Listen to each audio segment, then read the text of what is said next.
sent into field after losing the toss. South Africa was hammered by 278 runs inside 3 days. Knocked over for 126 in the first innings, the Proteas were skittled for 73 in the second, registering their lowest score since readmission in 1991. The match saw Sri Lanka's spinners take 17 wickets, including all 10 in the final innings. Dilruwan Perera was particularly effective, taking 10 wickets for the match, 4-46 and 6-32. Live-streamed the Sri Lanka v South Africa Test series on Fox Sports.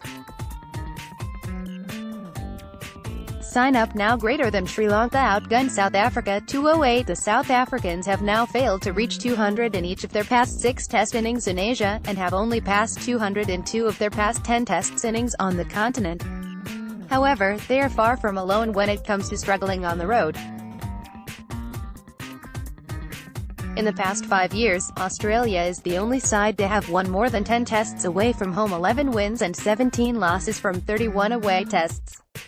Read more at A Good Look. O'Keefe's biggest fear about WARNIE. The Smith and Warner conundrum. Australia must face Sri Lanka's Dilruwan Perera took 10 wickets against Faf du Plessis, South Africa.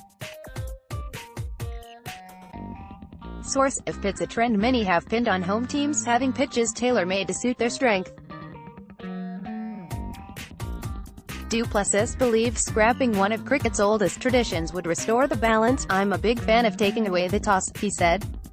"I think even in South Africa you'll still prepare the conditions the way you prepare them now, but you just make sure that you bring some balance. In home conditions teams will still win the majority of the games, but you still do even it out a little.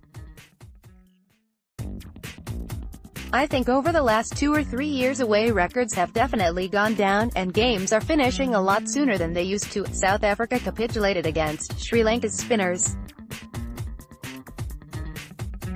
Source: AFP. Accusations of pitch doctoring have often been leveled against Asian sides, where tracks regularly off return from ball 1, but Du Plessis maintains the issue is bigger than the subcontinent. "I'm not just speaking about subcontinent conditions," Du Plessis said.